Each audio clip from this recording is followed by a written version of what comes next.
салом дӯстон, дар рӯзҳои фифа як қатор бозиҳо дар саросари дунё баргузор мегардад. Фақат дар Аврупо рақобатҳои расмӣ баргузор шуда истодаанд, ки дар доираи мусобиқаи Лигаи миллатҳо мебошад ва ба анҷоми худ ҳам наздик аст. Ҳамчунин дар доираи омодагӣ ба мусобиқотҳои муҳим бозиҳои санҷишӣ баргузор мешаванд, ки дар он мунтахаби Тоҷикистон ҳам иштирок мекунад. Дирӯз тими миллии мо дар мусобиқаи ҷоми подшоҳӣ баъд аз як бозии олӣ ба финал баромад, ки мо албатта таъссуроти худро аз саранҷоми он баён хоҳем дошт ва ҳамчунин хабарҳои дигар дар видеои имрӯза пешниҳод мешавад.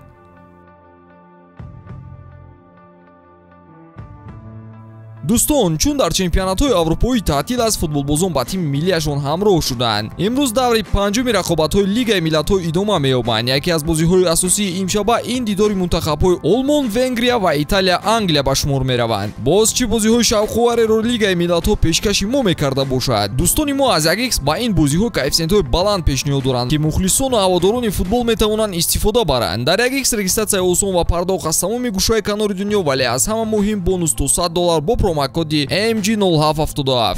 силкаи зарури дар комментария. ба ҳама муваффақият.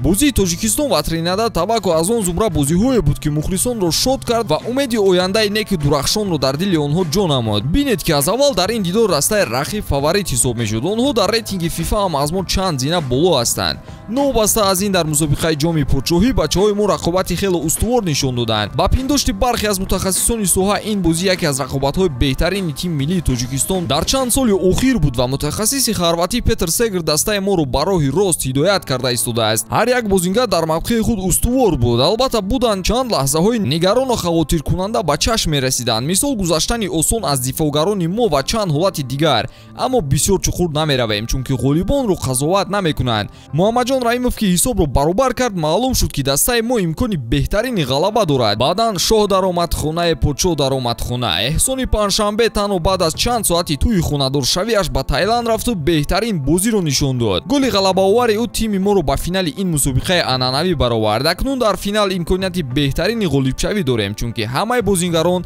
дар ҳолати хуб қарор доранд.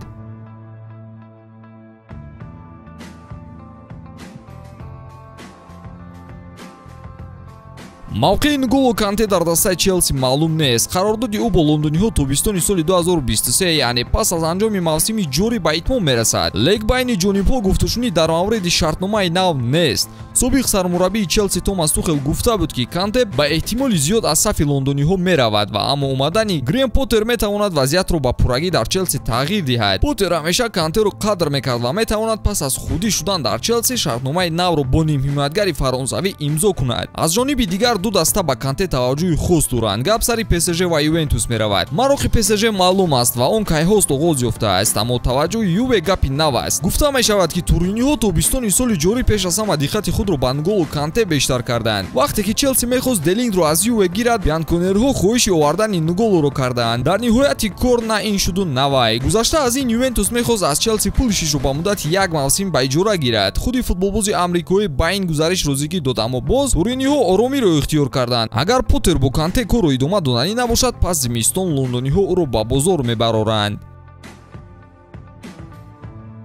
ҳарчанд Мбаппе баъзе вақт пӯшидаву баъзе вақт бепарда сухан дар бораи Реал Мадрид мегӯяд, дарҳои мадридиҳо барои ӯ баста шуданд ва чунон менамояд, ки ин кор то абад аст. қаблан Мбаппе эҳтимоли гузариш ба Реалро дар оянда ба ҳақиқати наздик шумурд ва гуфтааст, ки Реал мисли хонаи ман аст. фаҳмидан мушкил аст, ки дар оянда чӣ мешавад. новобаста ба ин гуфтаҳо дар Мадрид Мбапперо хиёнаткор мешуморанд. Килиан дастаи шоҳонаро барои фоидаҳои шахсӣ ва ҷайби худ истифода кард. тавассути Реал ҳамрагари фаронсавӣ дар ПСЖ маоши рекордии 96 миллион евро дар як сол ва 100 миллион евро барои имзои шартнома ба даст овард. ҳама инро мадридиҳо фаромӯш накардаанд. гуфта мешавад, ки ду сабаби асосие, ки Мбаппе ба рӯйхати сип сиёҳи Реал ворид кардааст, инҳо мебошанд. якум шевае, ки бо он Мбаппе аз Реал даст кашид. ӯ ба Перес тавассути паёмаки кӯтоҳ гуфт, ки дар ПСЖ мемонад. ҳатто занг ҳам назад. дуввум роҳбарияти мадридиҳо бар он назаранд, ки мухлисони Реал баъд аз ҳамаи корҳои тобистони гузашта, ки Мбаппе бо Мадрид кард, қабул намекунанд, ки ҷалби ӯро ҳамчун суст ва заиф будани роҳбарияти клуби худ ҳисоб кунанд. аз ин рӯ мадридиҳо дар пайи қавӣ кардани хатти ҳуҷум ҳастанд, аммо Мбаппе ҳатто варианти захиравӣ ҳам нест.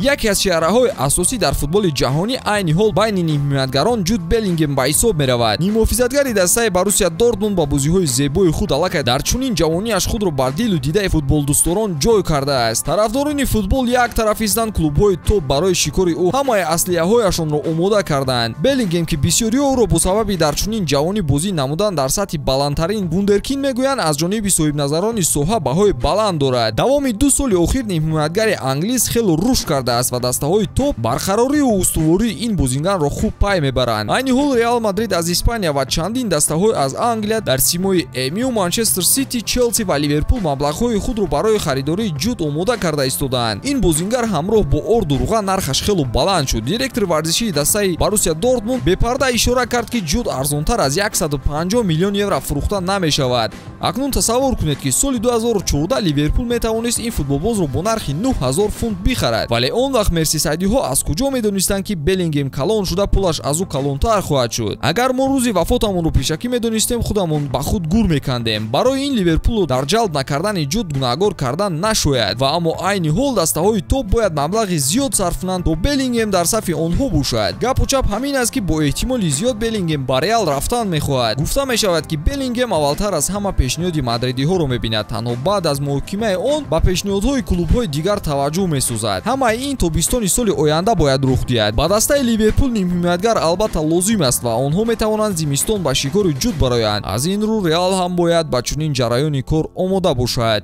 Ба ҳамин навори имрӯзаи мо ба анҷом мерасад. То дидори баъди тансият бимонед. Хайр дӯстон.